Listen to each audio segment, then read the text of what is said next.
Welcome to Don't Whistle at Night podcast, where Navajo legends echo in the shadows. Darren and Dawn will guide you through the sacred fire of Native storytelling, where the old stories breathe, the unknown walks among us, and voices, long hidden, rise to be heard.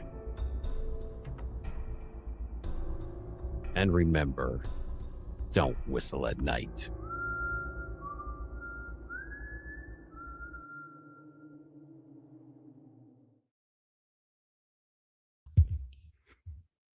Hello, everyone. Hello. Welcome to Don't Whistle at Night. We are broadcasting live on the United Public Radio Network, 107.7 FM in New Orleans.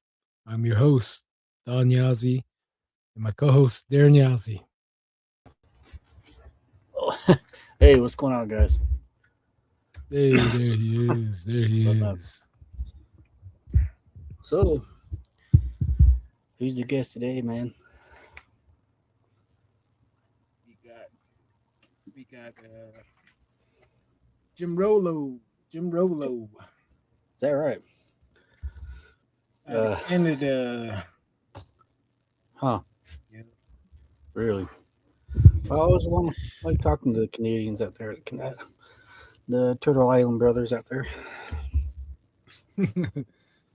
Whoa, NJSJ2XQ. Just seen you on TikTok. Hello. Hey.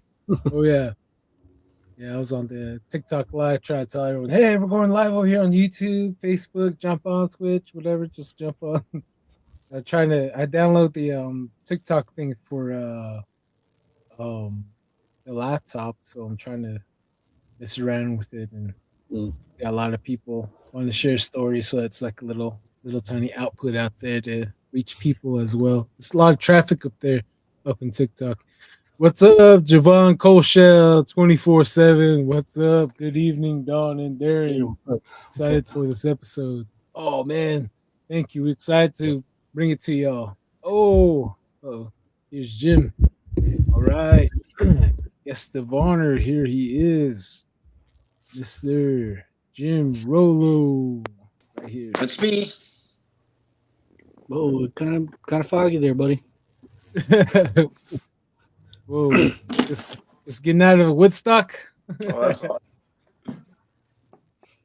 Huh. Well, it's a good thing that I got a face for radio. Keeping it mysterious, huh? Keep it cloudy, mysterious. I don't know what's wrong. Maybe it's the excuse me, the screen over that. You got one of those protective screens. Oh yeah, that could be it too, man. I look kind of ghostly though. Don't I don't know. Yeah. It's kind of scary. Smoking weed all day. Oh man, you're in Jimi Hendrix bus right there. His mystery machine. Yep. Well, I am being stalked by a woman that I know, so maybe this is best. Oh. That's always good. Oh man. Oh no. She might be Navajo. Watch out. Yeah, she broke into my house. I lost a toe. What? Wait, what? You lost? I lost a toe. The only way that she broke the lock on the door, and the only way to stop her from coming in and killing me, killing the dogs, because in Canada, we have to triple lock our firearms. So by the time I could get a shotgun out, I'd have been dead. So the only way that I could stop her from coming in was wedging my foot between her and the door. And every time that she smashed it with a crowbar or with her body, it sliced into my toes. They managed to reattach two of the toes, but the baby toe she crushed. So. Oh man, sorry to hear, man. Hey, I'm alive. My dogs are alive. Oh yeah, that's the ongoing joke was that she turned me gay and said, "No, rug burn on my elbows isn't the thing that I find attractive." All right, one second here. 1 second before we start. Let's read this one last comment, and then we'll start the show. At Benneth Scum 666 Yachts F from another Yazzie in Albuquerque. What's What's up? What's up, Ben? Scum 66. I'll just call you Scum 666 if you comment again. Thank you. All right. So, welcome, Mr. Jim. Hello. And this is your episode. So, feel free to introduce yourself and, yeah, tell us your stories all the way back from the beginning of your Sure. extraordinary life. It has been interesting. I live in Northern Ontario, which is a place called Sudbury, which is close to a place called Manitoulin Island, which it's the largest freshwater island in the world, but it also means Great Island or the Great Spirit Island. And a lot of things happen there. And I don't know why, because my heritage is Viking and Scottish. So I don't know why I've been led to the philosophies of the Anishinaabe. I mean, even when I was, Anishinaabe is Ojibwe. So I was out riding my horse one day and I happened to come across a sweat lodge. And I stopped and I was wondering what was going on because I've seen all these half naked people coming out of an adobe. So I just nodded and smiled and went on my merry way. And I went to the barn where I kept my horse and they told me it was a sweat lodge. And from there, I asked if I could go in. Now, it followed my philosophy that religion costs money. Whenever you get involved in a religion, doesn't matter if it's Catholicism or being an Anglican, doesn't matter. If you're going into an organized religion, whether it's whatever it is, it costs you money. But going into a sweat lodge to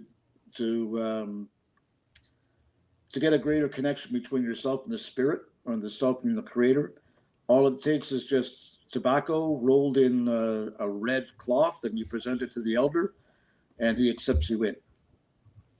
And the interesting thing was that I worked for, at the time, an ultra-conservative political party in Canada. And it bothered my elder, Herb Navigon, so much that he went to his elder. And his elder said, Jim is there to learn tolerance and you're there to learn patience. But he said, Jim, as soon as you opened up your mouth, I realized you weren't some nut job extremist. And we were friends up until the day he died. And it was incredible. And I learned a lot from that man. I actually got my prayer pipe from him and my spirit name, which is Gano Mandudam, Golden Eagle of the Loon Clan. And I vowed I would never. 1 second. 1 second. Can you say that one more time? Gano Mandudam. Ojibwe, huh? Golden Eagle of the Loon Clan. Golden Eagle of the Loon Clan. In Yeah. Ojibwe? Yeah. Well, nice. Ojibwe Cree, because Herb was both Ojibwe and Cree. So, okay. And there's a lot of, what I learned later is there's a lot of different dialects, even within the Anishinaabe Nation. So from somebody from Minnesota up from Northern Ontario, words can have a different meaning or a different sound, right? But I was honored because, again, my heritage is Viking and Scottish. And I was impressed. And I've seen a lot of things within this. I mean, my first sweat lodge, I saw turtle spirit in the east. I saw deer in the south. I saw an otter in the west and a cougar, not one with lipstick and high heels, but but I saw a cougar in the north. And I didn't have a clue what they meant. And one of the people within the lodge described what those spirits' strengths were, and that's exactly what I was needing in life. And then from that, I've seen a lot of experiences, spirits, Mugwa or black bear, which I even saw death through Mugwa. It was interesting.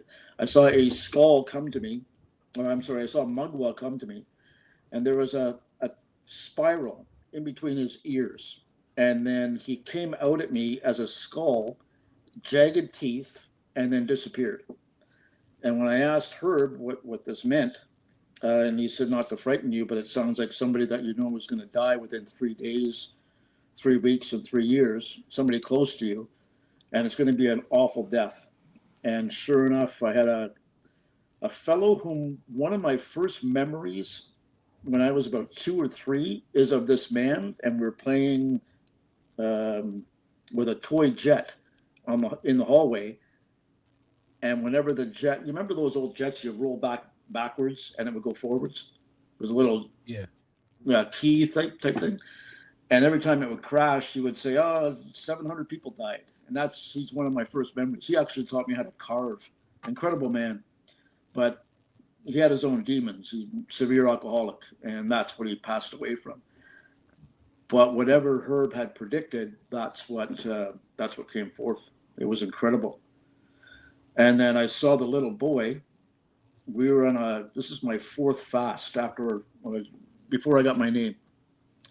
And I saw a little boy, and he was knelt in the west where the buffalo head was on a mound. And he's just looked over at me. He had eyes like ice blue, but the rest of him was Ashnavik. And according to tradition, the little boy brought all the teachings to the Ashnavik people, and he was blind. And one of the first things you notice when somebody with maybe cataracts or such, it looks that way, right? But it's been an incredible journey. And with the 7 teachings, you walk a balanced path. And it helps you be a better man. And one time when Herb gave me my prayer pipe, I was going through a bitter divorce, and it was over child custody. I ended up with 3 of the kids. But he said, "Jim, how's the pipe going?" So, "Herb, you wouldn't believe how many times this prayer pipe has saved my ex-wife's life." He just laughed. What can you do, right? Yeah. But before that, my first experience, I was about 5 years old, and I saw my first shadow man. He was on the bottom of the stairs.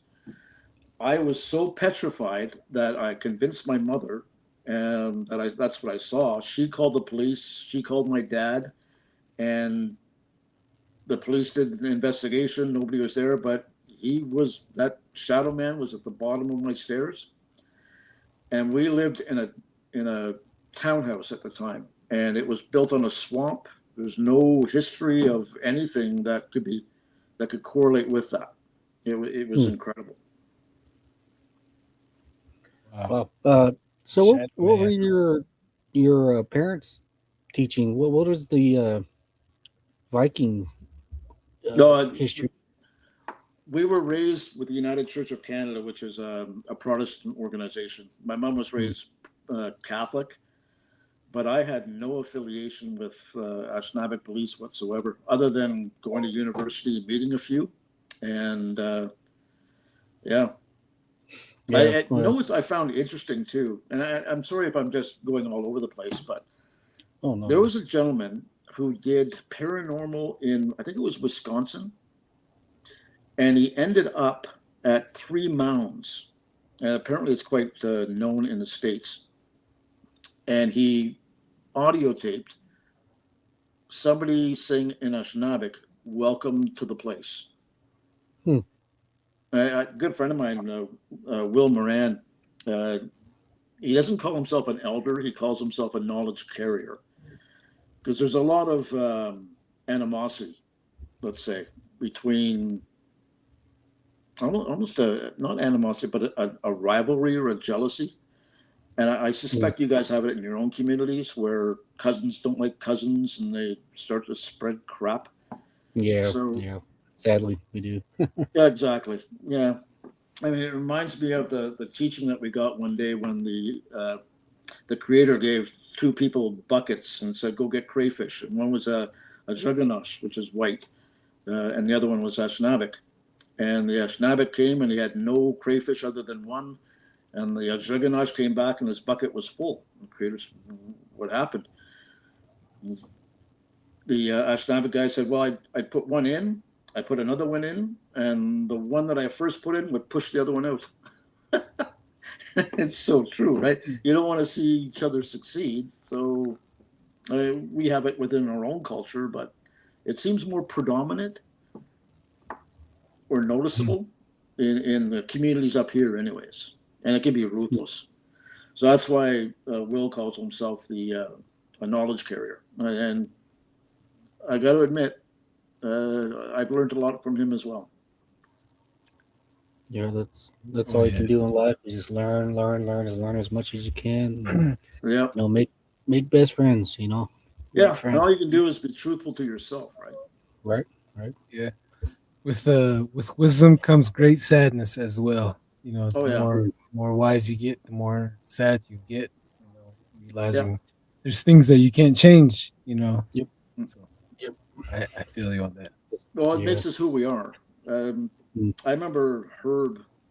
One thing that I respected about him is that whenever I would experience something, he would tell me, well, I suggest it could be this or it could be that. He wouldn't tell me what it was because the philosophy is that my relationship with the creator or with the spirits is my personal relationship. So how could somebody dictate what it means to somebody else? So, and when I asked him, well, if I don't know the answer, just because you want the answer right away, it doesn't mean you're going to get it. You're going to get it when you need it. It's so true. In two of my vision quests, I remember I was asleep, but when you're asleep but you're actually awake, you can tell your surroundings are all around you. Yeah. I was brought to a place that was a birch forest, so which is traditional Anishinaabe territory, right? The birch. So I'm walking, and this stout older woman is beckoning me to come follow her, and she had the most radiant smile that was just so calming and inviting. And I followed her, and I walked into an adobe. I think the best way to describe it is that around Colorado, you've got that rock that's like concrete. It's like a sandstone, but it's concrete. It was that color. And when I went in there was a younger woman, and she was bent before a smudge pot, and I saw the smoke curling right up. She brought me on a journey that was amongst the stars, and whatever question I had, she had an answer for. And I kept on thinking, okay, I got to remember this when I wake up. This is incredible. And the only two things that I can recall out of the entire vision quest was that one, there are answers to every question that's out there. And she said, don't lean too far over in a canoe or else you're going to get wet, which follows the philosophy of within the 7 teachings, if you follow too hard, you're going to rock off your balance. You're going to walk off your balance. So if you trust too much, you become naive. If you respect too much, it becomes idol worship. If you love too much, it becomes possession. That type of thing, right? Or one thing that I have trouble with is a sense of honor, and it could be stubbornness. So maybe that's because I'm a Scorpion. I don't know. But other than that,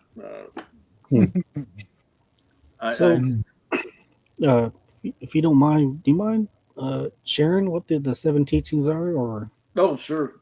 Yeah. Within the sacred medicine wheel, which with Herb, because he was taught by a Cree elder, it's a bit mixed up. So in the yellow, in the east, it's the yellow, where the yellow man sits. And to him, the south is where the black man sits, the west is where the native sits, and the north is where the white sits. And then all the colors correspond with the different races. And which really made me wonder. I said, how long have you believed in this? He said, thousands, if not tens of thousands of years. Well, how come you knew about the 4 different races when you were stuck on Turtle Island? Well, the little boy taught us, which gave me some type of an affirmation. But within those teachings, you've got respect, trust, love, courage, wisdom, honor, and humility. And if you follow those throughout life as best you can, it brings you to a balanced journey in your path. So I try to live by that every day. And I don't take it as a religion, I take it as a philosophy. Right, right. Yeah, just a certain way of living, huh? It's certain code, like you say, don't lean too much on one side of the canoe, you know. You're So gonna, you're gonna get wet. yeah, right.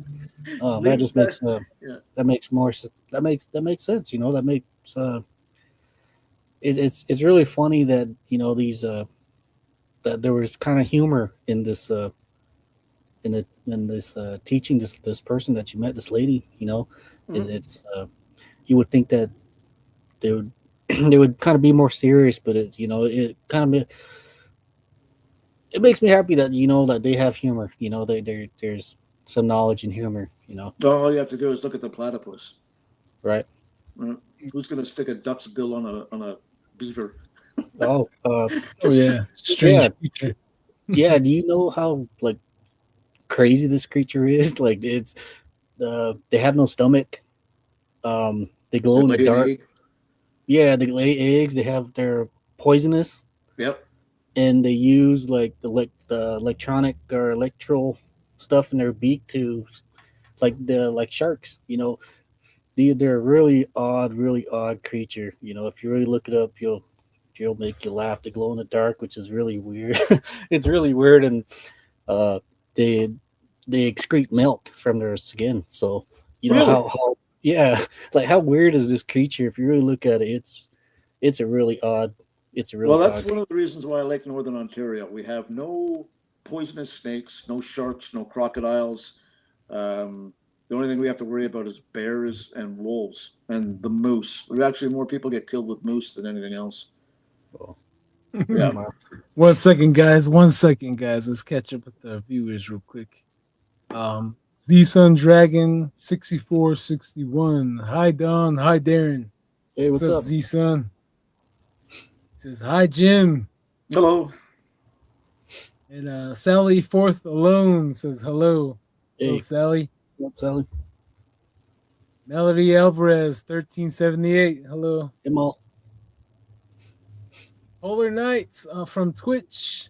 I did have a strange encounters in Canada. I did meet a modest man from Quebec. It was like I was in the Twilight Zone. Really? Hmm. Sounds I don't. interesting messages, man. Yeah. Najoni Yeja. Good evening, I'm Don originally and from Darren. Quebec. Oh, really? Yeah. Probably talking about you. Yeah. um, Quebec's most interesting man.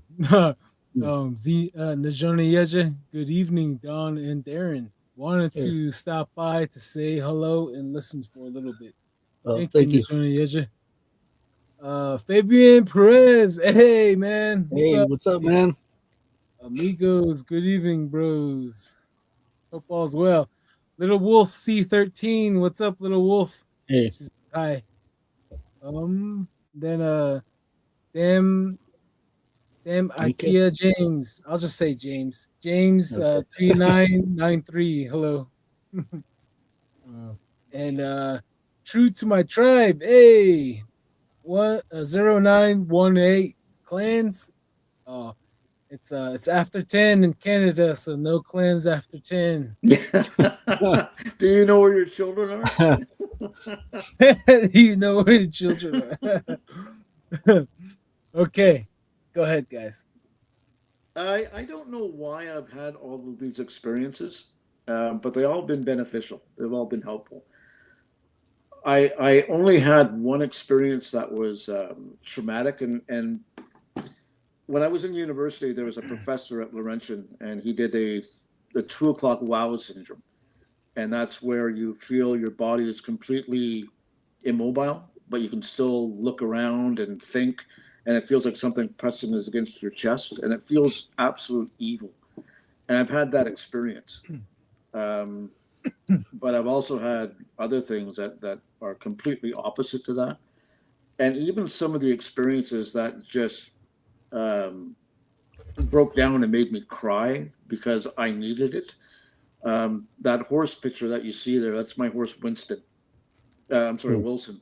And I trained him from a 2 year old. I watched Buck on Netflix, and I thought, well, I could try that. And sure enough, within 20 minutes, I was on his back and I was doing figure eights in a paddock. Hmm. Um, it was incredible, and I would take him out in the bush trails, which are endless up this way. And I'm going up a goat's path, and there's absolutely nobody around, nothing. And the only thing around is just saplings and hay, old hay fields. Not really fields, but just somebody had scattered hay seeds.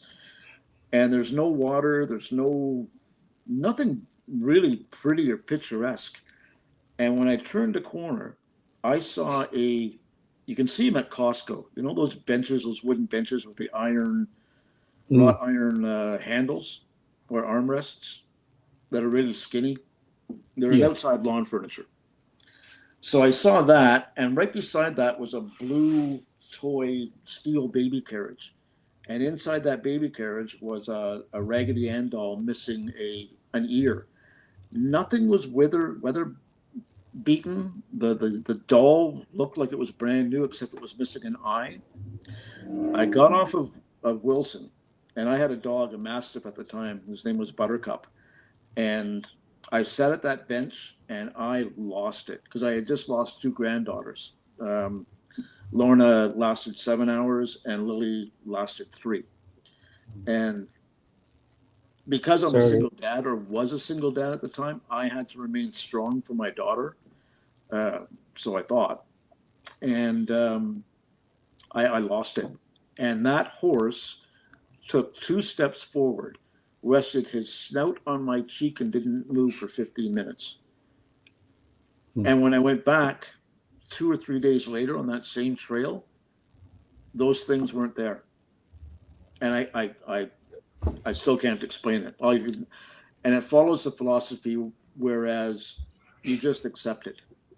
And if you continue to question what's presented to you by the spirits or by the creator, then they have a tendency to go away. Because how many times have we all helped people and all they do is question you, why are you doing this? Why are you doing this? And it gets to the point where you just don't want to help anymore because your intentions are constantly being questioned. Hmm. So you just accept it and you move on and get ready for for the next round. Right. Yeah, Yeah. exactly. It's an amazing thing with animals. You know, they sense you. You know, they know you're sad. They they're happy when they're happy. You know, it's my grandmother. She also said like, yeah, the dogs they have feelings. That you hurt it, you get mad at it. It gets sad. You know, it cries when it's sad when it misses you. And you know, I was kind of wondered about that until I started having pets of my own. Then you'll see them. You know, you'll see them when they're happy, sad, and stuff like that. It's an amazing thing. These four-legged beings that run around here. You know, you But call our the pets and best friends. four-legged, like the best four-legged ones, is probably the horse because I used to have my own horse, and as a kid, I was always really introverted, Mhm. and I didn't really hang out with much kids. And when they introduced me to my horse was the same thing. Um, my horse wasn't social with the other horses, so he and I both got along. So it was basically telepathic communication from there. From a very young age, I always grabbed the horse by his whole face and just speak to it. With my mind saying, I love you, I miss you, how you doing?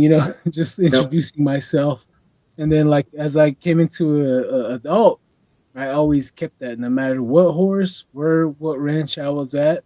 I would always, because I used to do horse tours in Miami Valley back in the day, the horse tours, and I would grab the horse and then just connect my forehead to forehead and just try to maintain the eye contact, and just say, hey, let's have a good ride. I'm not evil. You can see my eyes. You can see my heart. We're okay. We're cool. Mm. I'm cool. You're cool.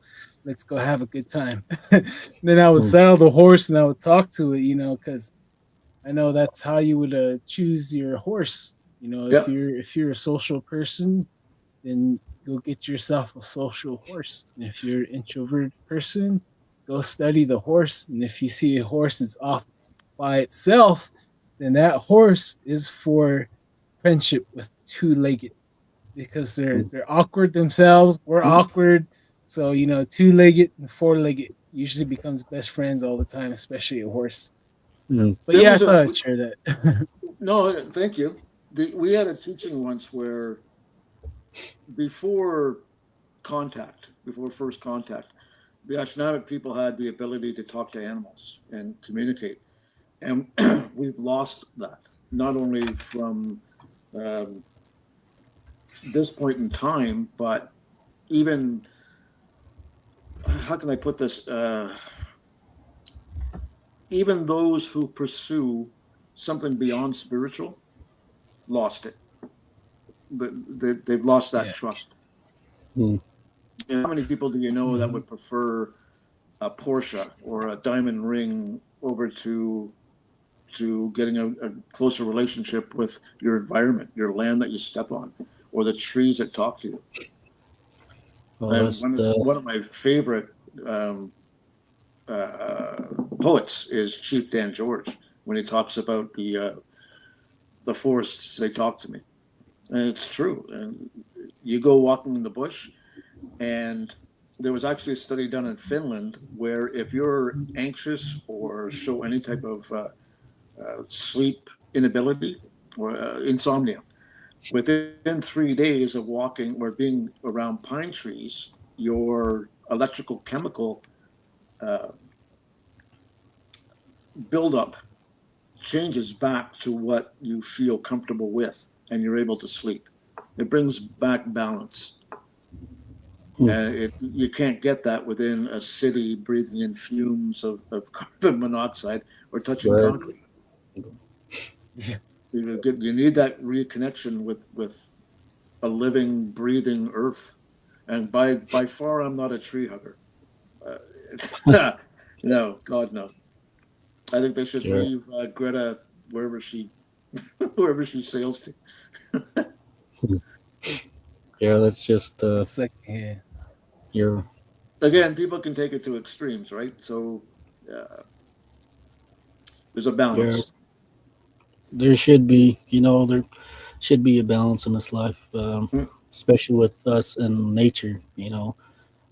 We're meant to be in nature. We're meant to be outside. Yep. And it's we're meant to play in the water. We're meant to climb the trees and we're laugh and not to say too much, but some of these.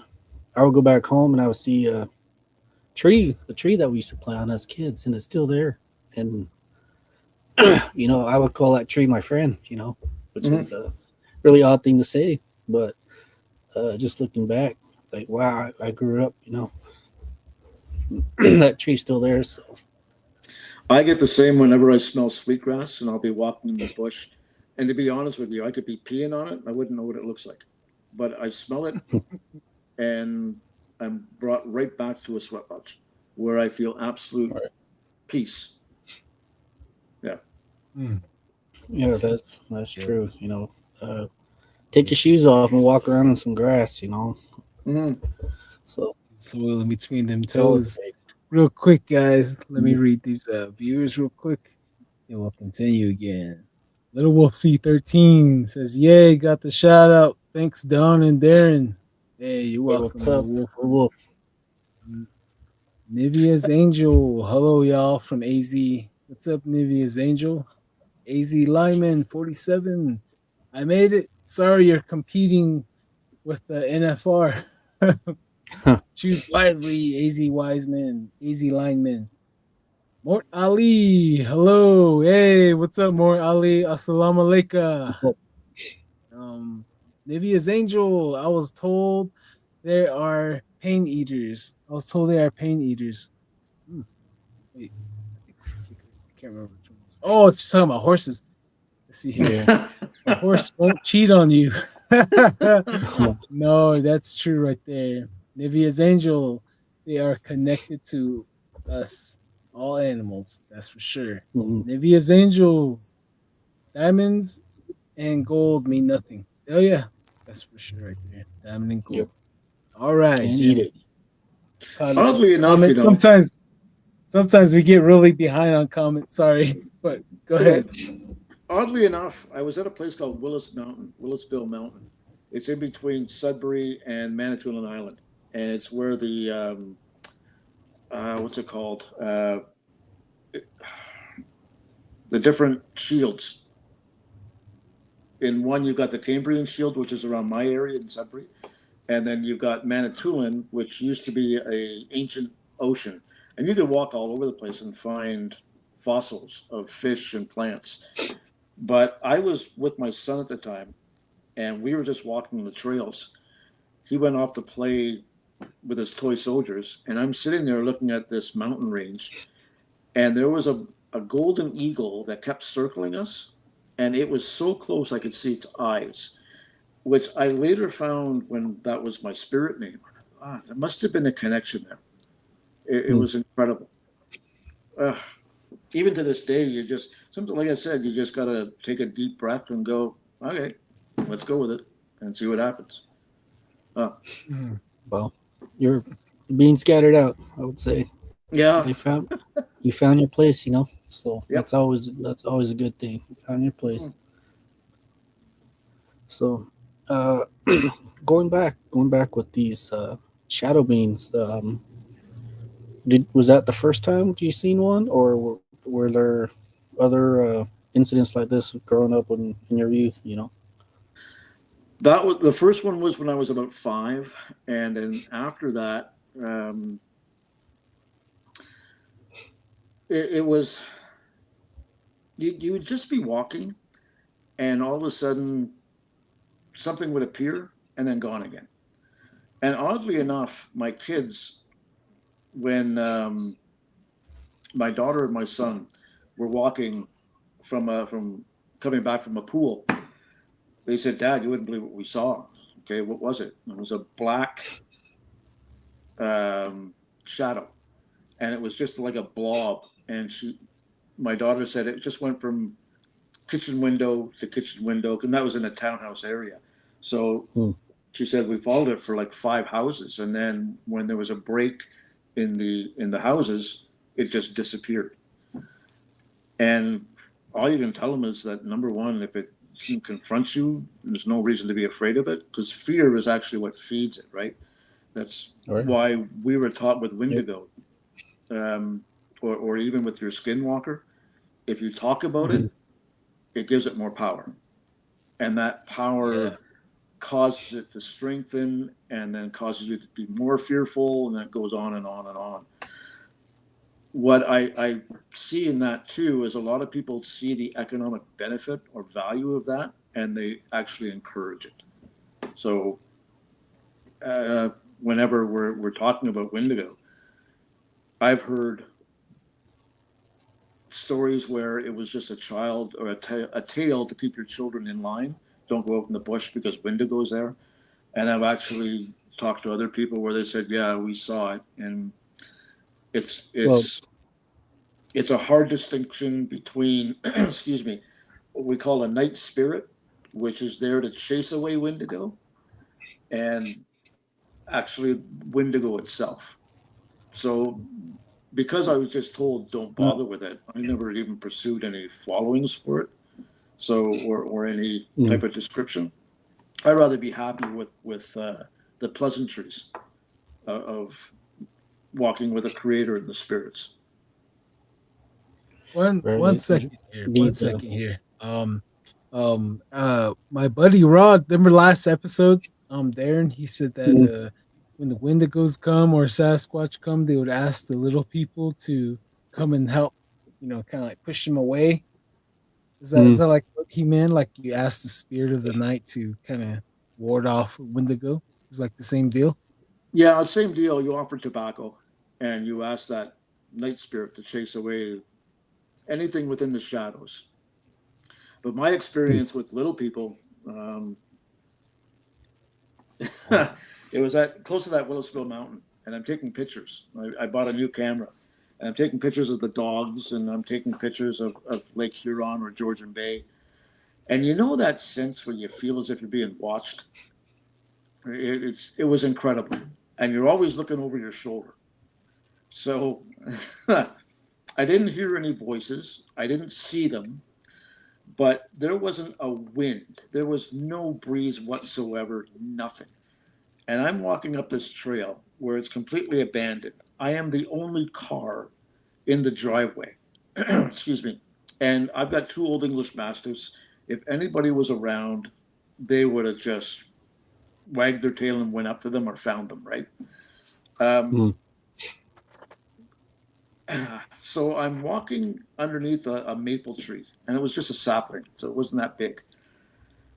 I felt a branch knock my sunglasses off the top of my head. And these were expensive Armani sunglasses. Why I bought them, I have no idea. I just bought them for myself for Christmas. And I hunted a good 6 or 8 hours looking for those sunglasses within the general area, and nothing. So finally it got dark, and I had to go. I was an hour and 40 minutes away from my home. So I'm sitting having a Subway sandwich, contemplating what happened. So I called up Herb, and he said, it sounds like little people. So go back with a gift, bring candy. So I did, and then leave it at the area where your sunglasses disappeared. So what I did was I bought dollar store children's sunglasses, and I said out loud, I said, I admire your skill and your ability to knock the sunglasses off my head, but they're so big that your clan is going to make fun of you because you look silly, and because they're too big. You're going to look like Bug Eyes, and who wants a spirit name named Bug Eyes? Nobody. So I said, leave the sunglasses on my camera case, and I'll leave the other sunglasses right beside it, and I did. Now, this is like a $5,000 camera setup that I bought. And had anybody been there, they would have stolen it, right? I took the camera with me, but I still had 4 lenses in it and all the other batteries and other stuff. So I left the sunglasses. I went back, and the toy sunglasses were gone. I looked around, and I got screwed over again because my sunglasses weren't on top of the sunglass or on top of the camera case. But within 3 or 4 feet on a limestone rock was my sunglasses. And they were perfectly folded and put down so they wouldn't be scratched. Now, I had walked around that area 5 or 6 times, and there was no sunglasses. We're taught that little people are helpful, but they're also playful. Just don't piss them off. And then they can be very destructive, let's say. So they're very mischievous.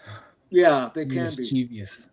But when they're little human beings, right? And we've all got our own little personalities and traits. And some of us are idiots, and some of us are helpful, and some of us are practical jokers, like myself. Oh yeah. I got that in common with you. Yeah. 1 second here. Nivea's Angel. I will watch this later. Thanks for another show, gentlemen. Have a great have to run. Hey, drive safe, Nivea. Stay safe. BCast 33. He's from Quebec. Is that right? I was born in Quebec. I'm from Northern Ontario, Sudbury. Okay. Right which is about 3 hours east of Sioux, Michigan. Oh, nice. Maddie the Baddie. Hello, yachts. What's up, Maddie? Oh, what's up? Have you guys ever done any investigations? Very mischievous. Very mischievous. Sorry, go ahead. Sorry. Have you guys done any investigations around, let's say, the Custer's Last Stand or Little Bighorn or Wounded Knee? We are not those I don't think we're those natives out that way. We're more of the That's the desert. Crow. Yeah, that's Yep, the that's the Crow. The Crow people, they actually that's who they go to with everything. With everything, because they say the little people makes the grass grow and the water flow, and it makes everything, the trees grow and everything.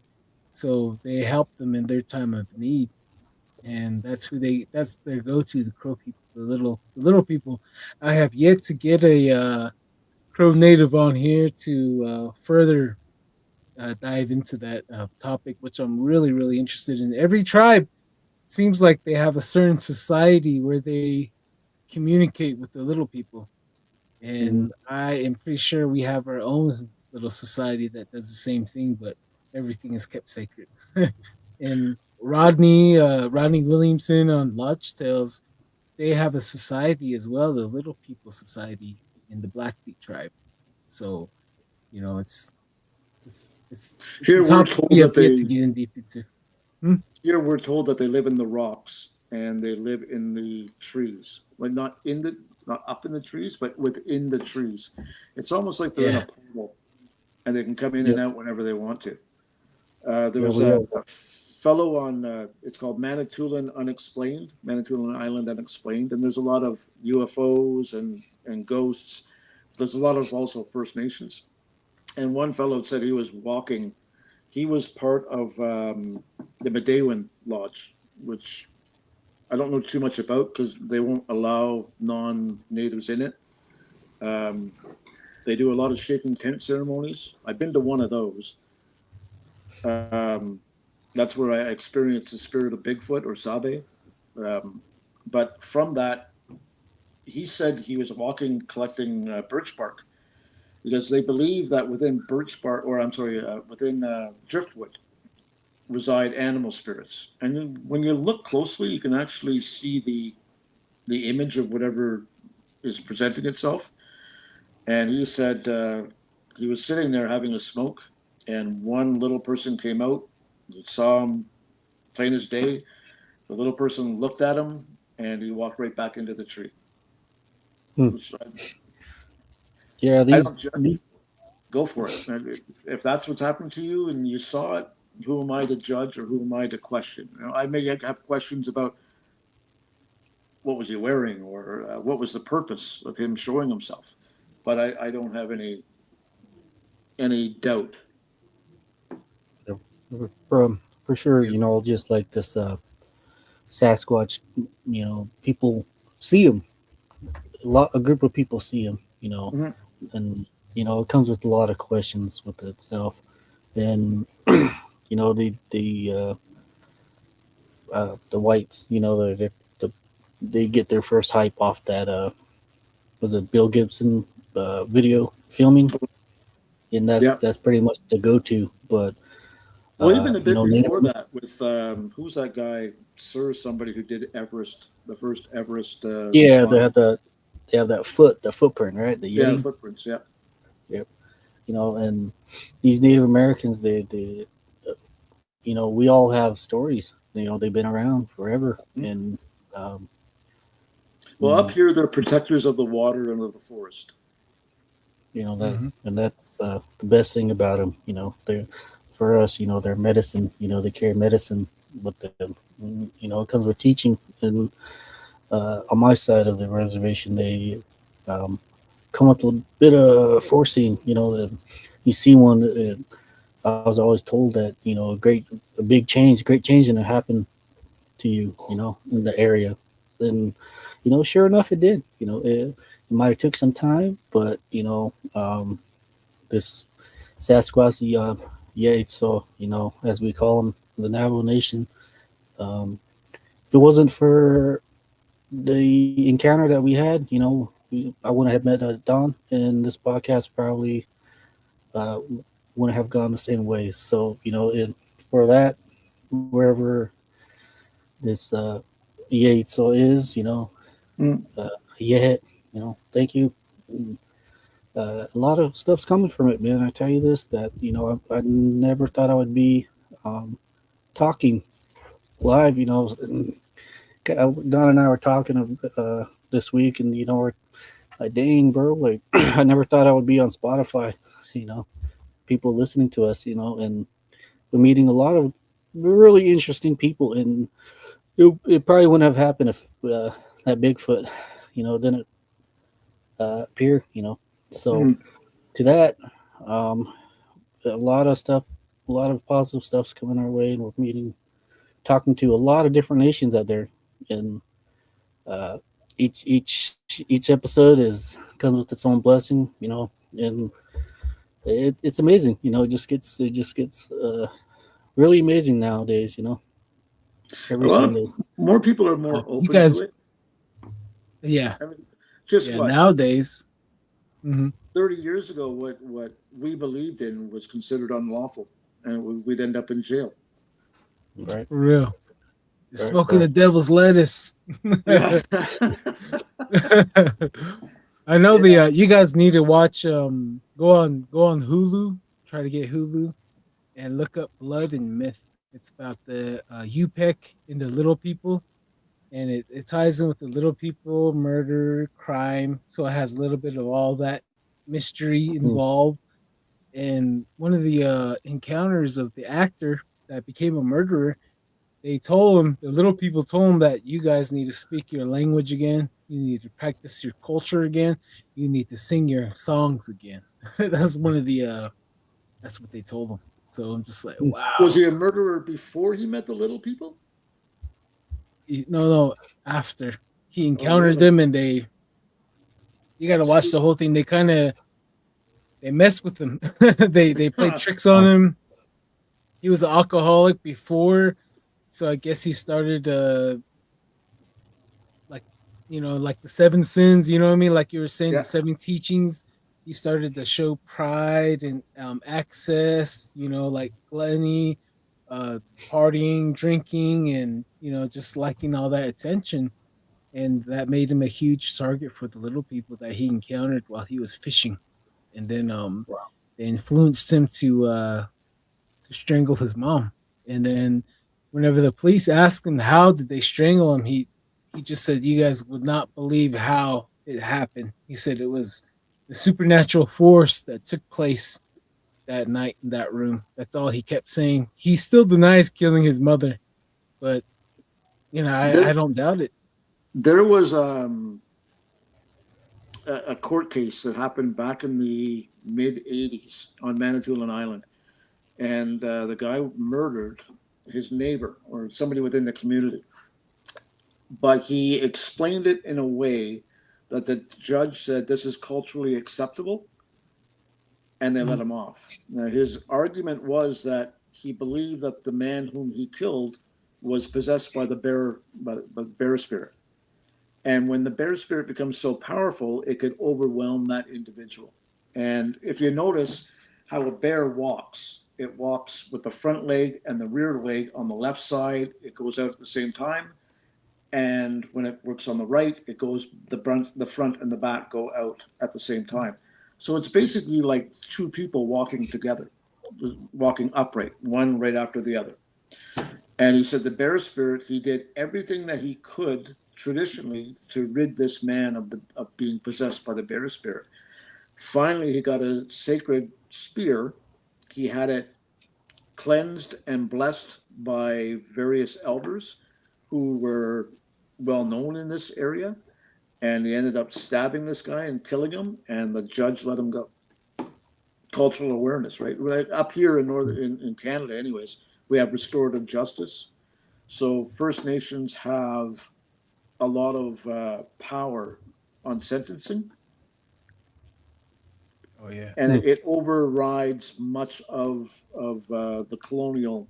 I hate that word, but Yeah. the imperial court system, which is more punitive than it is restorative. Mhm. yep.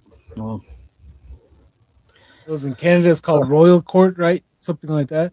Yeah, we have Westminster Court, so but in uh, Quebec you have Napoleonic Court, which is you're guilty until you're proven innocent.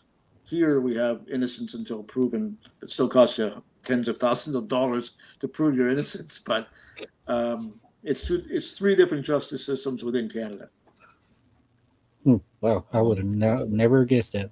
Mm. Well, But murder I is know. murder, and rape is rape, Right. and robbery is robbery. Right. But Mhm. the sentencing varies. When you come from a dysfunctional family, although it's got its limits to its excuse, you still know the difference between right and wrong.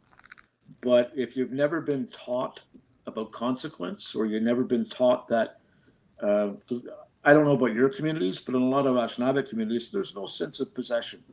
What your neighbor has is yours. What do you need 5 cars for? One's mine. So it goes on to that, right? And it was completely um, competitive against Western types of justice. So it caused for a lot of problems and a lot of misunderstanding. But now we pretty well addressed all that. Yeah. Hmm. Wow. It's a lot of But work we're on going all both over the ends, place, Canada and yeah, it's a lot of work between America and Canada still. Yeah, At the well, end of we've the all got day. our problems. We've all got our Oh problems, yeah. and so long as Mhm. one thing that bothered me the most is that here I am I'm not Anishinaabeg, unless the Anishinaabeg went from Northern Ontario to Scotland. I have no connection whatsoever. And I felt embarrassed or somewhat ashamed because I knew more and I followed more than many of the kids in communities didn't have a clue. So how could I used to work with troubled kids, and a lot of the troubled kids were First Nations from remote communities. Um, I'd be giving them teachings. And how do I, as a white guy, for no better lack of terms, be teaching somebody about his culture? And it was brought to my attention. He said, when you look at that medicine wheel, every color is divided equally. There's no dominance. So within that medicine wheel, you have as much right and as much ability to learn about the creator and about traditional ways as a black guy, a yellow guy, or a red guy. Okay, that makes sense because we've all got strengths and weaknesses, right? And we can, so long as our intention is to help and not hurt, which is basically the philosophy. Okay, that makes sense to me. So I felt a little less intrusive or less intrusive into somebody else's culture that wasn't mine. But these kids were completely, they've been around alcoholism, sexual abuse, parental abuse, physical abuse. So whatever they could grasp at, here it is. And I've had kids call me up 20 years after the fact where I used to teach them, they thank you. If it wasn't for you, I'd be dead in a ditch. So I have purpose. Hmm. Well, But thank we're you going all for over the place, your right? work. We went from spirituality from this. Sorry. Oh no, it's all good. It's all good. This is the radio, and this is Well, covers all aspect, because Yeah. not a lot of people understand the growing up on reserve in Canada or reservation in America, because we deal with a lot of that, like trauma. That's what alcoholism is everywhere, but what gets passed down is trauma, yeah. generational trauma from the Yeah. last generation on. So that's what one of the huge factors, huge key that really really does it. It's just the generational trauma. Mm. And thank you for the work you've done. And gonna pause But you real quick. Let's catch up with the viewers really fast. Uh Little Wolf 13 Lodge Tale story about the little people. Oh yeah, Rod. He told us about the little people last few weeks ago. Yeah, that was a Mhm. few weeks ago. Thank you, Son Dragon, for welcoming everyone and being friendly to everyone. Thank you, brother. Noel 3069. What's the movie on Hulu? Blood and Myth. Blood and Myth on Hulu. Very great movie to watch. if you ever get a Let's chance, see watch the here. movie Smoke Signals. Oh yeah, that's I love that. And actually, they made a remake, eh? they made a Hello, remake. Andrea. They made a Nah, part two. I think that's AI. I think it's the AI one. No. Andrea Nez 6465. Yeah, hello, Andrea. Hey, what's up? Um, I She's got a seen the pretty picture of smile. it. I think it's AI because it has a it doesn't look real. So I was looking at it, I was like, no, they're trying to fool us. Noel 3069, thank you. Blood and Myth got that. Thank you. Oh yeah, you're welcome. Speaking of like you were saying ghosts earlier, let's bring this up right here. This is the best that I can do. Oh yeah, that was taken in 2007 at a friend of mine. I actually have two good friends. One friend, Mike, I grew up with. He bought the house, and it was he who took that picture, or his wife did. And now I got another friend who bought the house off of him. I came from a small community called Coppercliff, and there's like 4,000 people, so everybody knew each other growing up, right? And when Stan moved in, they would see this little girl going up and down the stairs. They would see her in the backyard when they had a barbecue, and the little girl or the kids playing in the backyard would go to Stan and say, "Who's that little girl in the corner? She's not saying anything. We asked her to play with us, but she won't talk to us." So, and oddly enough, if you look at that picture, you can tell because this was taken during Halloween.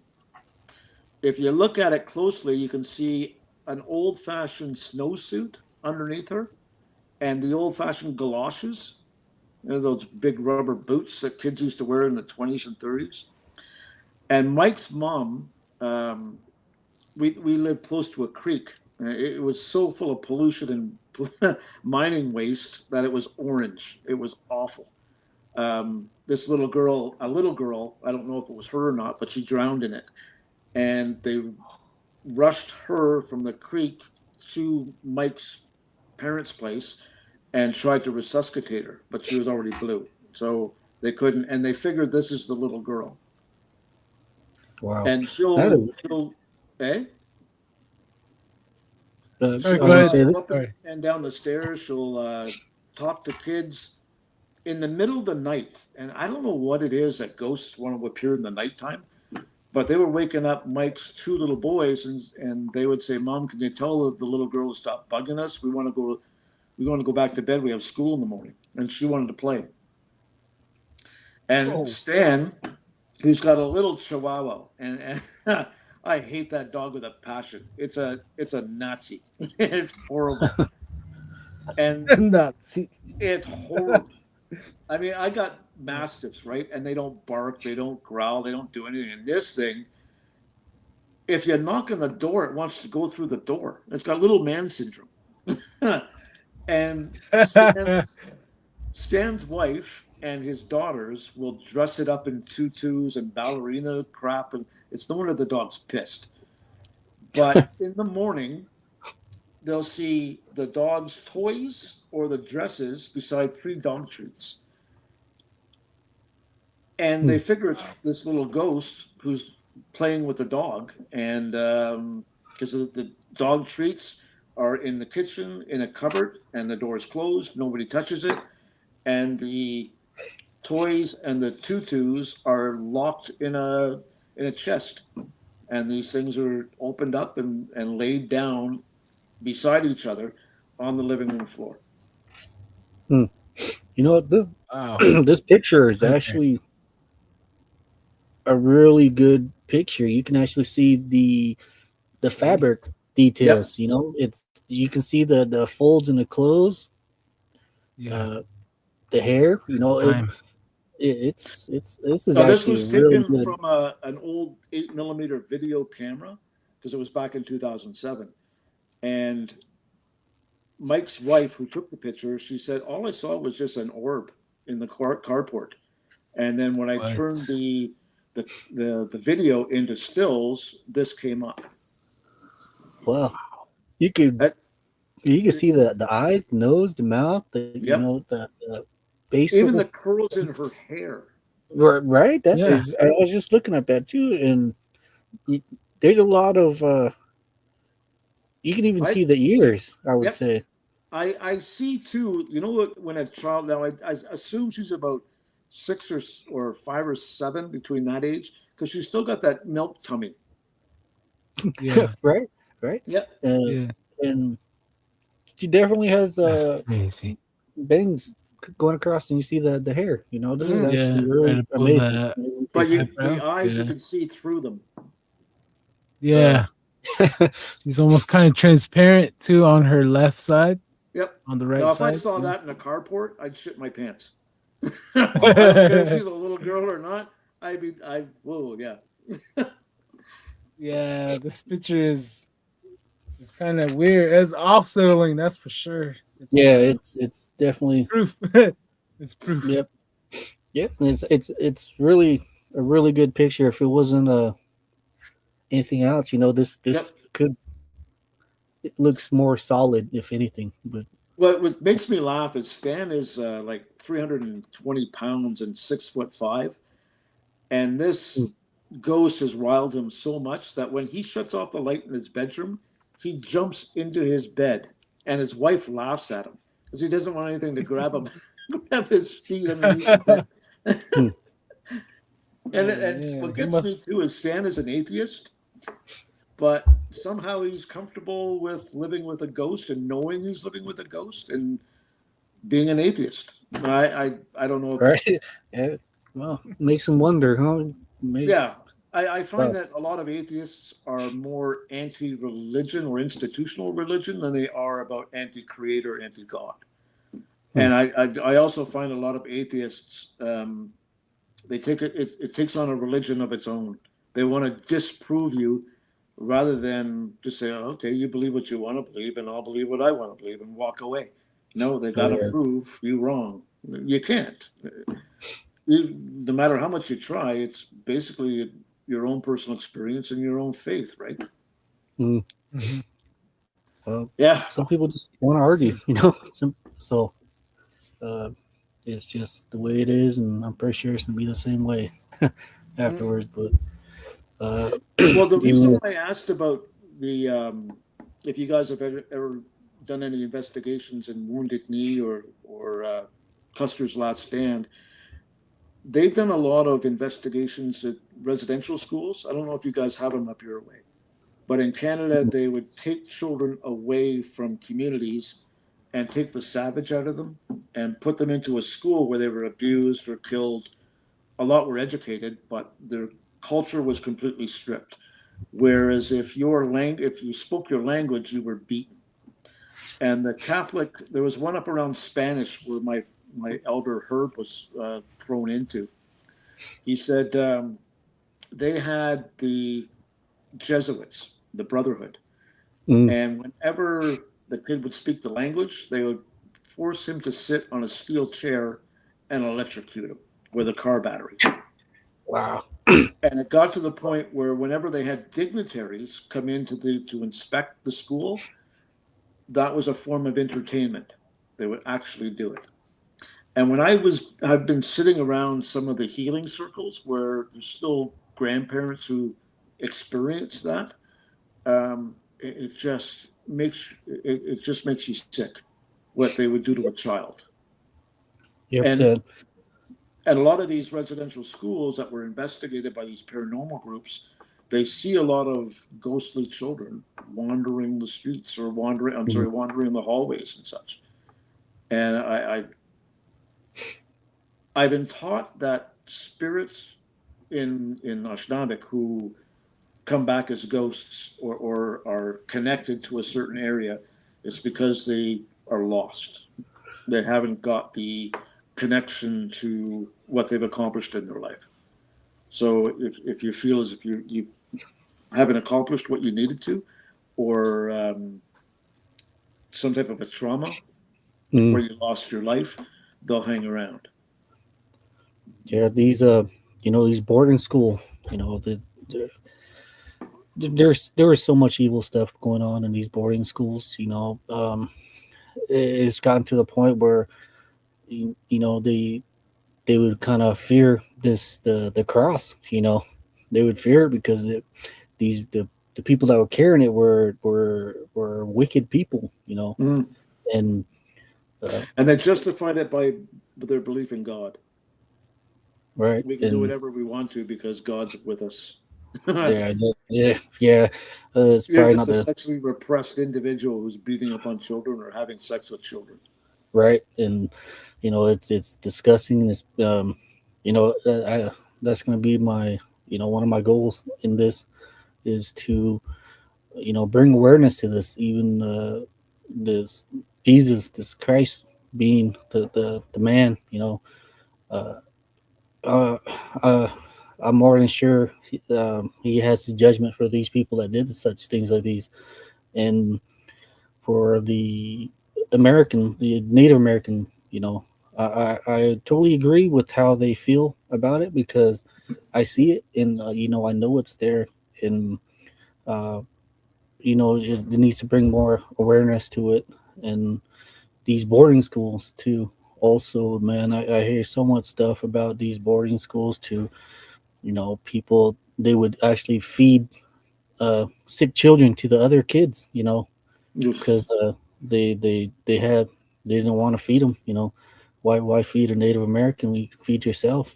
That's that mentality that uh, the Native American culture is dealing with, and uh, it's a healing that's going to take some time, a lot of time to deal with, as a people, and it's something that needs to be more talked about. They're Well, bringing up graves. talking about it, it opens debate and it opens. It's not that many people are uh, arrogant about it; they're ignorant about it. They don't Mm, know. And right, right, if there's also one has to be careful. We learned that up this way.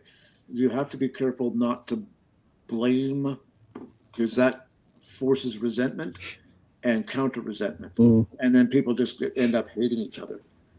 Um, so you need an open dialogue, but you also got to say, I understand this is not you. It was your great grandparents or your grandparents that did this, and even um, what we did up here, and I'm sure that we call Americans the long knives, right? That's how they settle mm, disputes with with their long knives, and they would pit one group of people against another group of people for political favor or for trade or for economic or even for alcohol. And if you're, how can I put this? If you're going to start blaming one group, you've got to blame them all. But we're all equally guilty because we're all human beings, right? We're all part of that circle. mm. In Canada, from 1950s till 1990, the government in Canada was injecting First Nation kids that were in these residential schools with diphtheria, smallpox, typhoid for medical research. Even though they had the ability to cure them, they wouldn't. They recorded how they died. And they would just tell Yep, the parents, your child passed away, we don't know why. And yep. it's been That documented. And if we don't document it and talk about it, it could happen again. or that's where Hitler got uh, his plan. The whole what would you call it?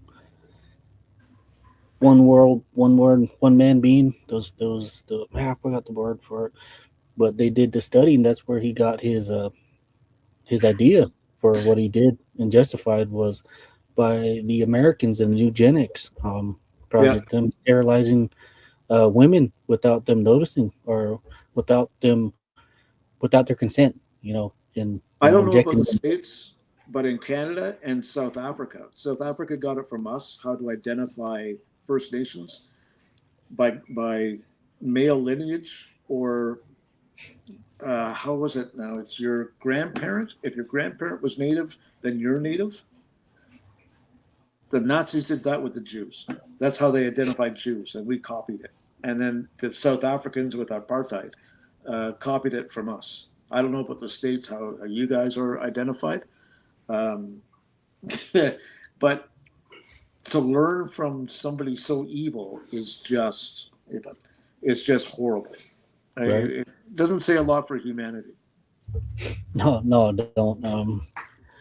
But I Uh, had there's a woman, it was actually Herb's wife. She's got her doctorate in native dysfunctional families and mm, how to counter that. And I asked, because um, my daughters and my son went through a miserable divorce, and it was a child custody thing. mm, Excuse me. And it worried me that we believe that it's 7 generations that are affected by what the parents do or what the right. So with residential yeah, schools, that's where I took it from.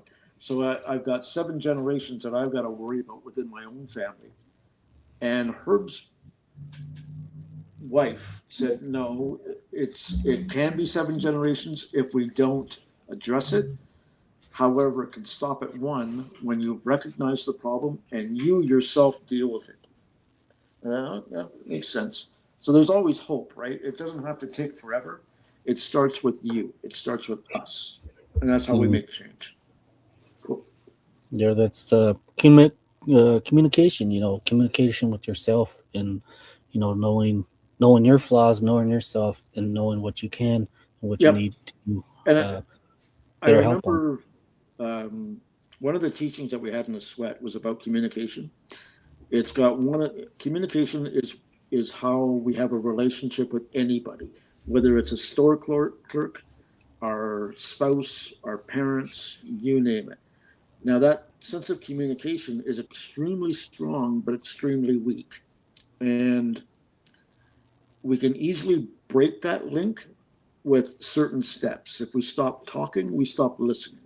When we stop listening, we stop caring. When we stop caring, become frustrated and apathetic.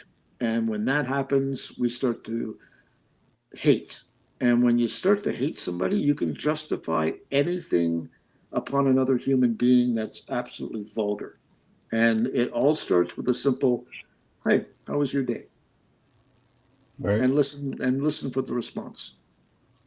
Well, Uh, we're I was just we're meant to talk. We're meant to interact with each other, and it's really a unique thing when you meet someone with the different aspect of life. And as for me, I beginning to talk with a lot of different Native Americans out there, which is really good. And you get to see you get to hear and see them. And they have their stories, and you can sit there and you have the ability to laugh with them, share a joke, and just have everybody just get along. And it's a good thing. It's really good. It's a beautiful thing to hmm. laugh with other people, another set of people out there. Um, and that's one thing that I'm really happy to do on this podcast, besides talking about the spooky stuff. And it's just the ability, it gave me a chance to talk and communicate with other people like yourself, Hmm. and if it's that communication that you're able to pass on knowledge, uh, you're able to strengthen someone's mind, encourage them, to you're like, yeah, you can do it, do it, you can do it. Here's how you can do it, or here if you need help, that's the whole purpose of communication. What do you As part of the 7 teachings, it takes courage to communicate. It takes courage to have your feelings. yeah. And you gotta talk. You can either bless or curse someone with your mouth, your tongue. Um, Words have uh, power. yes, they do. And they say sticks and stones can break bones, but words can never hurt me. That's a pretty straight up lie. They can scar you. People, Yeah. And yeah, they'll scar you. There's a lot once of that hate. word is, I was taught that the word is like an arrow. Once you let it go and pull it out of its quiver, you can never bring it back. Once it's Yep, hit its target, there's nothing you can do. it's the And damage is often done. when you apologize and you repeatedly do it or say it, then that apology is as empty as water, or not water, as empty as a water bucket without water. So it's it's again, it's also about touch. I was taught, which is it it's completely different when my being the dominant society, when we shake somebody's hand, and I was always taught this. That's why I don't like my son-in-law, because he shakes my hand like a dead fish, and it pisses me off. But with Ashnabic people, when you shake somebody's hand, all you do is touch.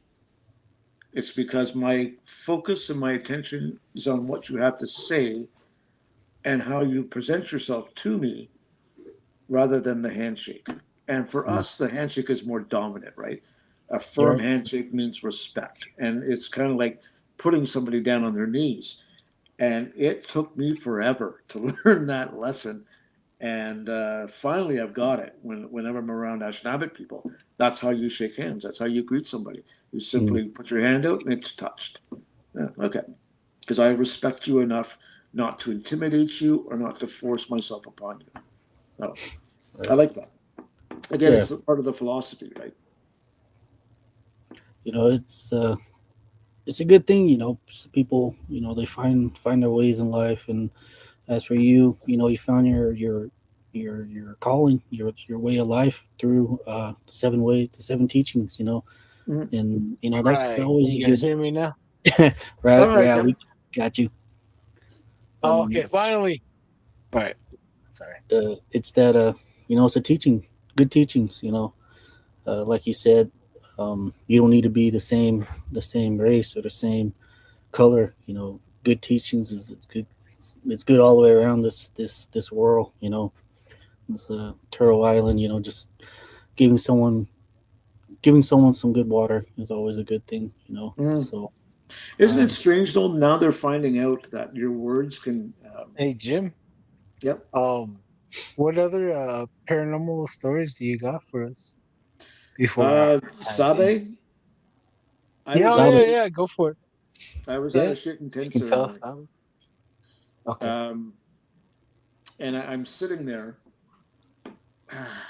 after my session within the shaking tent ceremony, and the tradition is that you bring your question or your request or whatever to the shaking tent ceremony, where the elder will act as a go-between yourself and the spirit.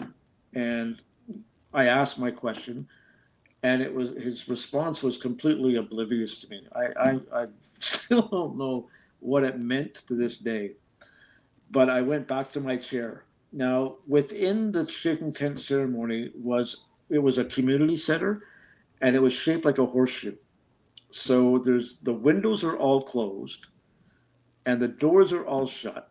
It's completely dark in there, and there's three tiers of chairs around the within the horseshoe shape, and above that is a hallway. So a friend of mine is standing on the hallway, and I'm sitting down. And he said he looked over his shoulder, and a light, almost like a plasma ball, he said, was coming straight at him and actually threw him into the wall. It was so powerful. And he saw it come right over to me.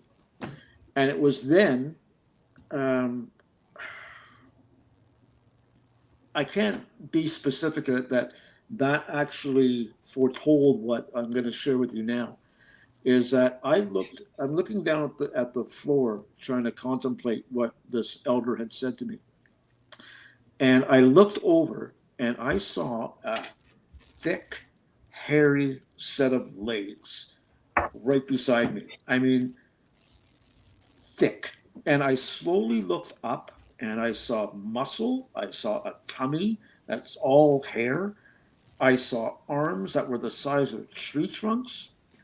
And I looked over and I saw shoulders with no neck, just a head.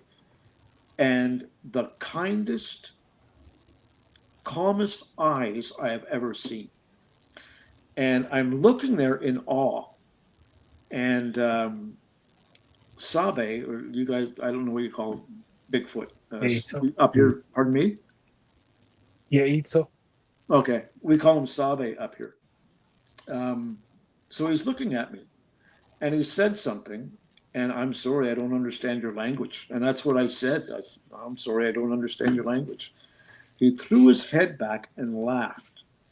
And when he looked at me again, all of a sudden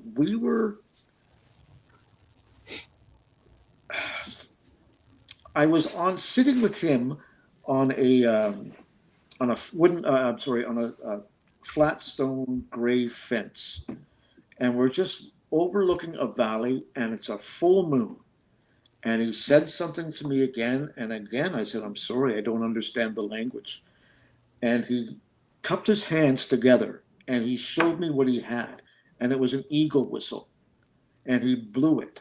Oh. And then I've been looking for an eagle whistle, and we believe that if an eagle whistle is, if you're intended to get it, you'll eventually find it, or you'll somehow it will reach you.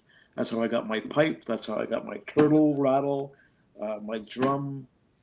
Everything just seemed to appear without me asking for it, but knowing that I was going to get it. So he blew the whistle and cupped his hands back again after he showed it to me, and we were right back at the chair, or back in the shaken tent ceremony place.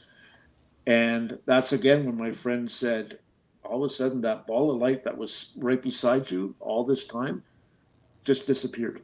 And that's what happened with Sabe, because I'm looking at him. I looked down on the floor, and I looked up again at him, and he was gone. And I can't explain what he said, other than I know it was there for comfort and direction. That's all I can tell you. But it was incredible. And here's a guy verifying that he saw a plasma light, and he even told me all of that before I told him about what experience I had with Sabe. Yeah. But again, I've always sought truth, right? I've been on ayahuasca journeys. I've been on peyote. I'll never do that again. I'll never do peyote again. It tastes like crap. How was ayahuasca? I hear a lot of bad. I heard some bad negative experience from ayahuasca. Did you see a black serpent or a dragon type of deal? Yeah, the black serpent was there, but she wasn't. She wasn't mean or anything like that. She just showed herself. But I found ayahuasca to be a grandmother spirit, and the peyote to be a harsher grandfather spirit. I mean, I only had 4 teaspoons, and this was part of the American Indian Church that is allowed to conduct that ceremony within Canada. Ayahuasca you can do from Joe Blow, but I was with a shaman from Peru that came up to Sudbury to conduct the ceremony, and people were doing tea and going around in circles, and then an hour or so later they would do the shroom itself, or the flower itself, and then another time they do jello with peyote inside. So they were pretty well screwed. I mean, I'm looking at people with bug eyes. It was so bad, but they were all. There was only 2 of us that were not First Nations that were there, and it was all done in accordance with tradition. Even though peyote is not part of the Anishinaabe culture, it's where you guys are from, right? But my body simply said, you don't need this. The 4 teaspoons was enough. But for every 1 teaspoon of that stuff that I had to have 4 cups of water because it was so awful, the taste. And the elder was saying it's because the spirits were telling you you didn't need it. You didn't have to be there. You were just doing it to experience it. But I talked to a blue piece of wood that was hovering in front of my eyes for 4 hours. And I was getting color flashes 4 days or 5 days after taking that stuff. I really didn't get anything out of it other than whatever I'm doing it right. And now the question again is being a parent and being a single dad, you're always questioning yourself, right? Especially if you got their mother who's constantly putting in the propaganda. and you're constantly looking over your shoulder. And I needed reassurance that I was doing a good job. And this block of wood said, "Yeah, you are." But the ayahuasca, a lot of people were purging. That's throwing up, right? Or belching. Yeah. And I didn't. Yeah.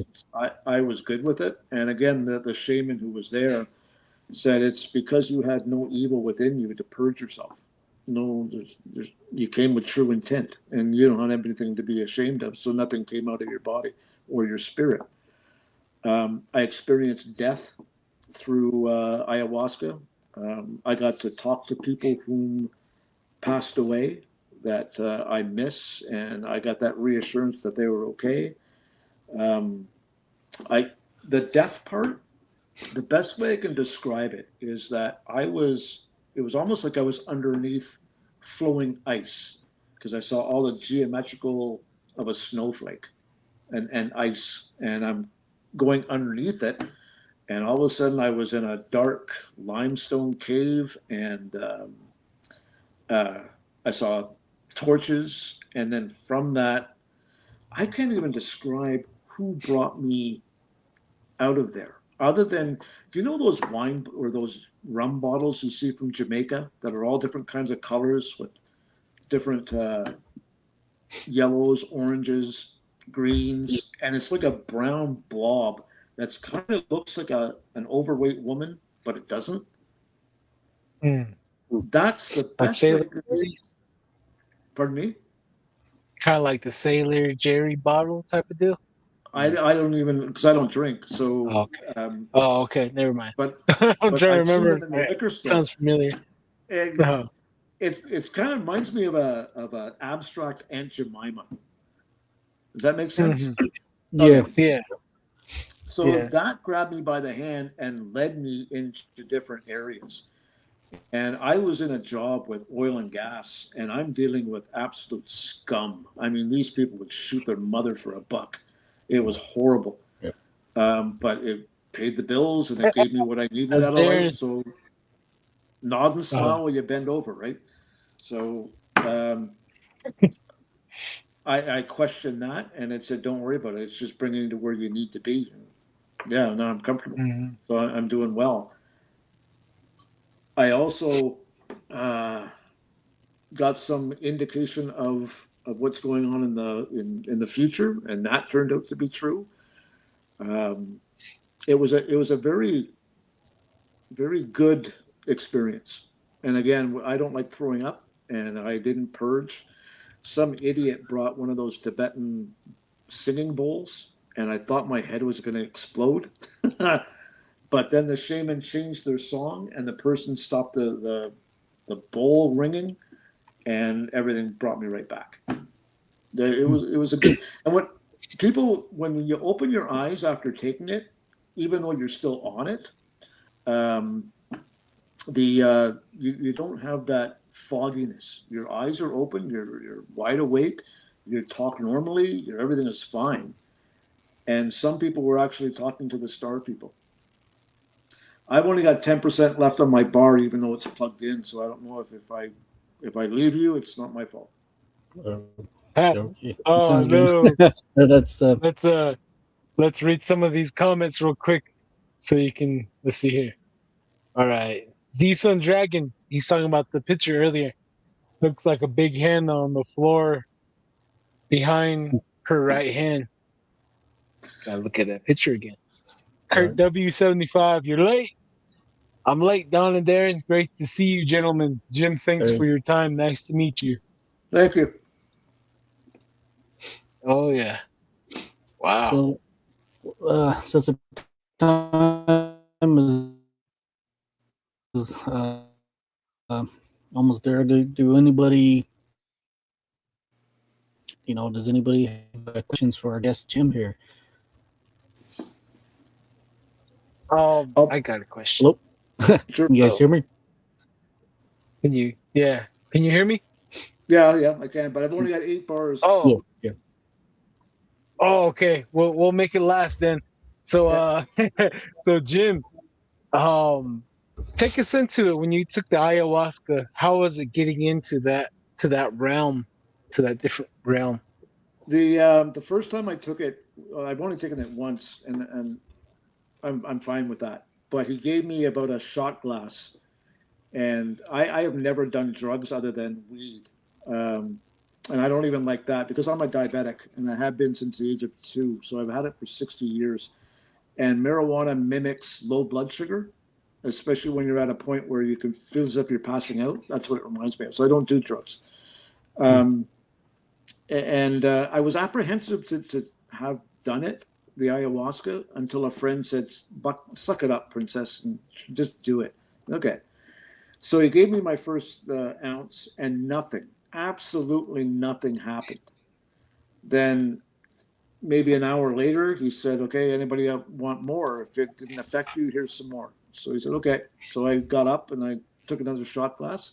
And he said, are you ready for the magic carpet ride? And I thought, oh, Christ. Oh, no. But within 20 minutes after taking the second ounce, that's when I experienced the different colors, the different geometrical, like what's the word I'm looking for? Yeah. Geometrical Yeah, images. geometrics and the whole. Yeah.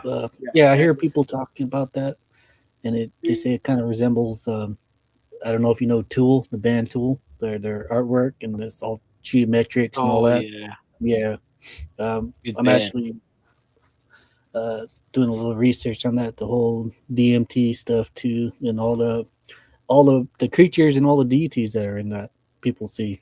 So Good topic. right. Oh yeah, go Yeah. ahead. Oh no, go ahead. You Is good? it Any questions for Jim? Let's go see if there are any comments. Who cares? is Anybody out there listening? Okay, right here we got BCast 33. Have you ever heard of Nahanni Valley in northwestern Canada? Any stories? I think he went out, Jim? bro. You lost him. Oh man! Right, we had a question for him. All right. Oh man. Well, at least we got some cool stories from Canada right there. Yeah, Oh man! Hopefully little more people from Canada come on. That'd be cool. Hear more of the Wendigo, like what Rod was saying, before it ripped that dog apart. And jeez, man, wow! yeah, the Thank you, whole. Jim. Thank you, Jim. You might have to go through this and listen to that, man. Thank you for coming on and telling us your your story, your life. A lot of good teachings come out of it too. So thank you. Oh yeah, yeah. Um, when you do listen to this, thank you, Jim, for your time. And we'll just, I guess, we'll just kick back for a little bit, and you should hop on over to that other app I just told you to download a couple days ago because you need to get over 100 friends. And we Oh got yeah, a follower here from TikTok right here, Little Wolf C13. She says, "Oh, LOL." I know, right when we lost him, but looks like you and I need to look this up right here. Nahanni yeah. Valley, northwestern Canada. Nahanni sounds like Dene, huh? Nahanni. Uh, Right here. Yes, I'm here. Thank you for joining us. Yeah, that's where they say the Athabascans and all those people, all those tribes come from down that way. And yeah, other than that though, I think we'll just call it an early night then, huh? You got work tomorrow. yeah. Got work and the holidays coming up again. I'll probably do a little splunking around the house again.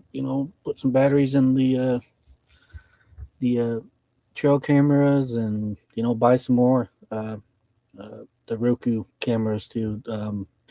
Apparently, we got a blind spot that's someone or something came by and started knocking on the doors and it was at a blind spot. So something's out there. Whatever it is, you might have to have 30 cameras out there, all on the ground and the sky. You name it. I get a Yeah, flare yeah, yeah, camera. yeah. Actually, I have one ordered right now. It'll be coming in tomorrow. Actually, um, Oh, I nice. started looking up the little Zoom audio thing too. Yeah. I'm like, Oh yeah, I need to get one of those. I Yeah. need to get one of those. Check out BCast. He says it's Dene, so it's Athabascan. There's Dene. tribes up there. Yeah, Dene is like all over northwestern Canada, or Hmm. like Athabasca. And Z-Sun Dragon, great show and guest. Oh yeah, yeah. It's always a Yep. pleasure to Thank meet you. new people, Yeah, it is. especially from Canada. Yeah. Then right here, BCast comes back. The tribe used to live in that valley, and they disappeared. Years later, the Navajo appeared in North America. Ooh. Yeah, there's stories that they went from that area to the Great Lakes and became a part of the Ojibwe Cree, and then came to the Southwest after that. And then there's stories where the traditional stories goes that Chaco Canyon incident, and we had to split. They sent Navajos to the Northwest Chicago area because of all the stuff that they were doing that got them enslaved. And then then the ones that were enslaved, they got freed and they got sent to the story goes they got sent to Alaska area. So that's why they have a same language up there. There, and the other thing goes that in Navajo, when you say they left that way, they had to go that way was Alaska. So Alaska, Navajo's Alaska. That means they left and they had to migrate away from us. They went that way. And one of the things goes that if we go over there and if we introduce ourselves, if we say hi, that would mark the beginning of the end of the world because we're not supposed to interact with each other ever again. So Ouch. I think that's a little too late. Right. Right. Wow. Yeah. So it's vice versa in the Navajo cultural aspect. And with the evidence, they did find Navajos. Then they find the Pueblos mixing and creating a whole new blended cultural blending. And they found 2 to 3 campsites where they found Athabascan and Pueblo. Reason why they mixed was because the Spanish came into the area and pushed them out to Kansas area. So they had a combination of Hogan and Pueblo buildings out there. And they also found many of them too in the high mountains of New Mexico. And from that area, they said that they found Hogan and Pueblo style buildings. It's like a combination. And then all around that area, at the bottom of the mountain, there's a Anasazi type dwelling all the way around. And then when they went around that archaeological site on the bottom, they found a lot of skulls all the way around. I guess they found those people that were living on top of the mountain. They had like slings or something because all the skulls had holes inside of them. And they said these people that lived up here, they had to be the Navajos, the ancestral Navajos that were at war with the Anasazis around this area in New Mexico. And this was like 9,000 feet above elevation. And they said these guys perfected growing crops that high up, and they were really skilled at it.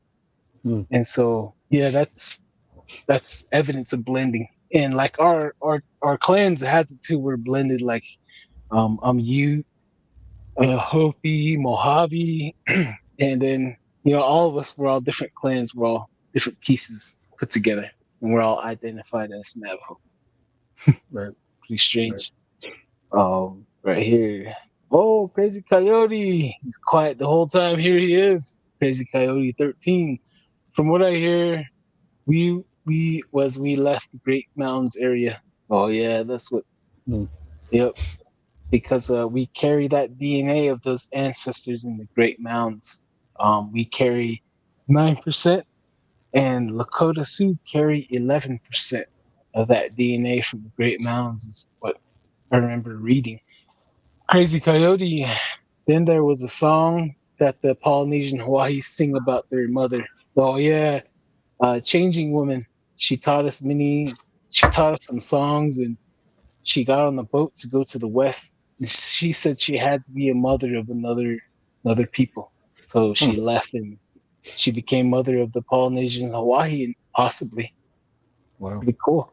BCast 33. Oh yeah, they did the DNA splicing of the Polynesians, and they found out that the Polynesians and Native Americans mixed 10,000 years ago. So that's receipt right there. Hmm. BCAS 33. We are separated by a river. Canada, DNA. The Navajos freed Pueblo slaves from Chaco and Asazi. Yeah, it's a very. That's where it goes in the Great Gambler, the Medicine Men, and the Holy People, and it also deals with magic. Yeah, pretty dark stories there in Mm. Chaco. Crazy Coyote. That song, the Hawaiians Polynesians sing sounds Navajo when I played the RE4 remake. Hey, Crazy Coyote, send that to me on Messenger. I would like Right. to check that out. Sounds very interesting. Our siblings, our brothers and sisters. But right here, BCAS right here says Nahani Valley is also called the Headless Valley. They used to find dead people with no heads. Lured to the locals in the area. Oh man, Mm. that reminds me of something. They said that in our culture, if you go after Sasquatch, he's gonna destroy your head. They said that it's always gonna be your head. There's gonna be a rock on your head, or a big boulder on your head, or a big boulder on your tent. Just flat out smush you.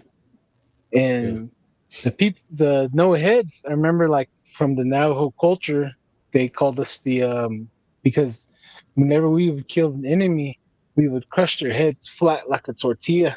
And then everyone that was watching, different tribes, they say, "Why'd you do that?" They say, "Because when this man goes into the underworld, he won't find his head." And that's what the Hopi call us too. Tesavado for male, Sasavada for female. So it translates to the head rock crushers, like like they crush the head with the rock because the Hopis always seen the Navajo beat their enemy, no matter who the enemy was. They always seen the Navajo beat them, and when they beat them, they grabbed the boulder and stood over their head and just smashed it flat, and then they walked off. pretty, Wow. pretty Uh, dark. yeah, yeah. History gets pretty morbid sometimes. Wow. Yeah, but it's uh it's the past. We all got to know the past to not repeat it.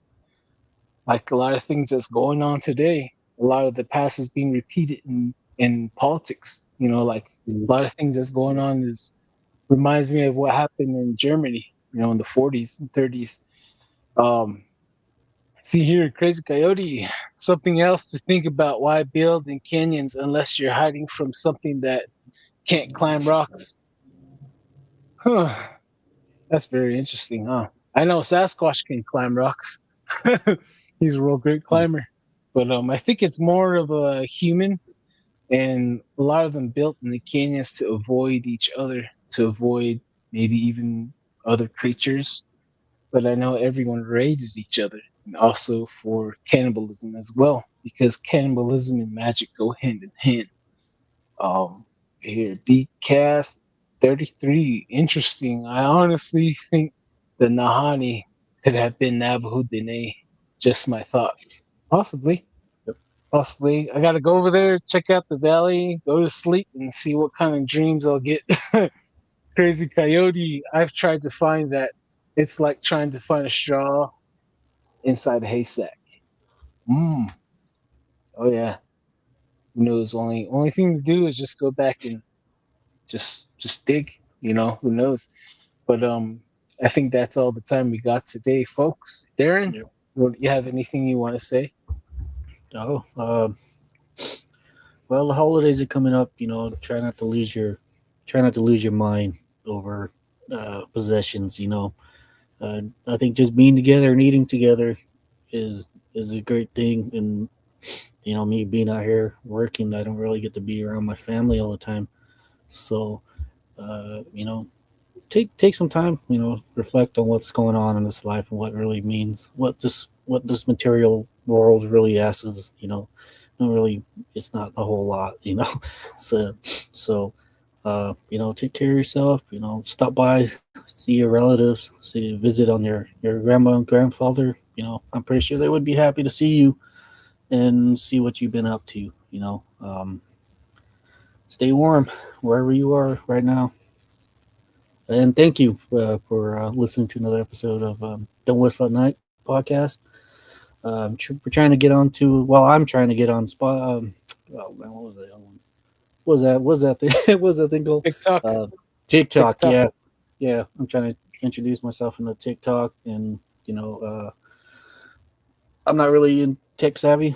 I went from banging on a rock to presenting myself on YouTube, Hulu, and TikTok here.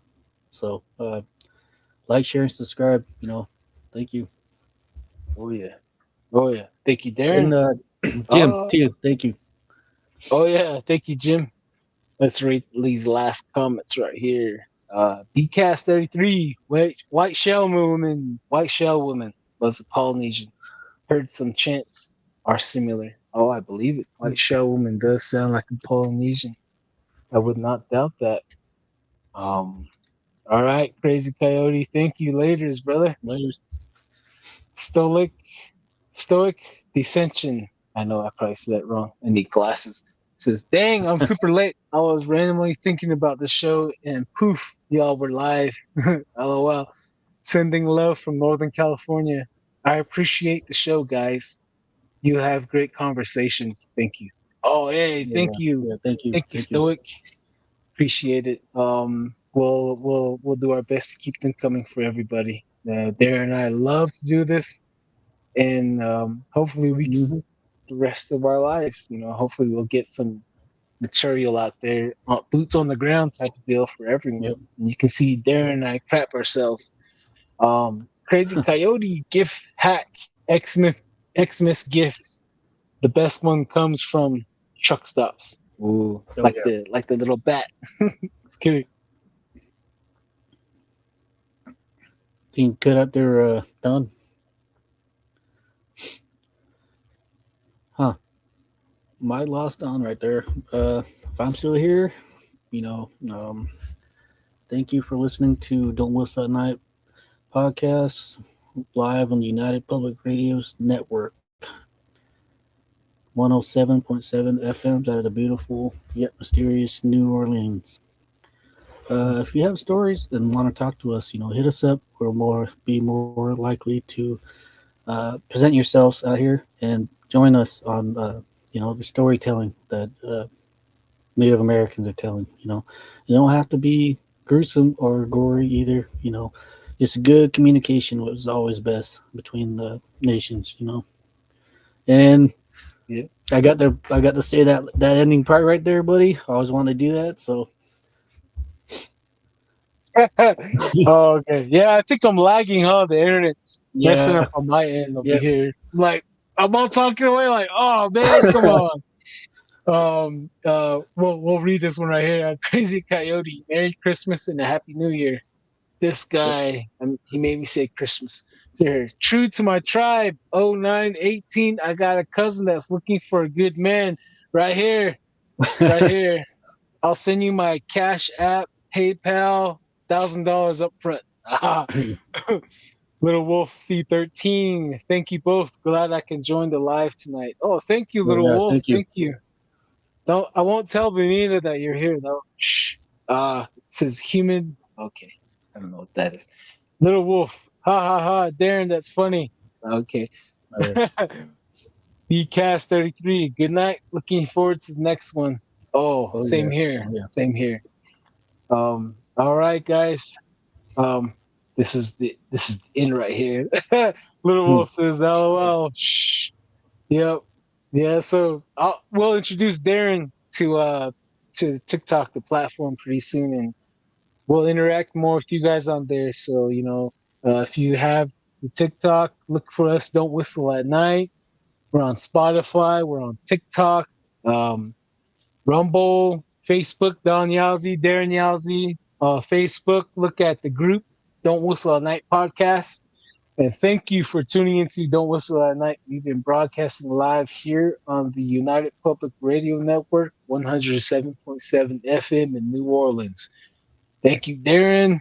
Thank you, Jim. Thank you, you awesome people out there. Yes, you right there, you with the glasses. No, I was just kidding. Thank you, guys. You guys have a great week. Don't whistle all night. Stay weird out there. See ya.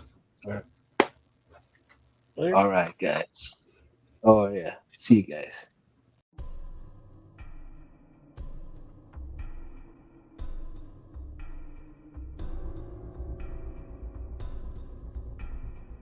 Welcome to Don't Whistle at Night podcast, where Navajo legends echo in the shadows. Darren and Dawn will guide you through the sacred fire of native storytelling, where the old stories breathe, the unknown walks among us, and voices, long hidden, rise to be heard. And remember, don't whistle at night.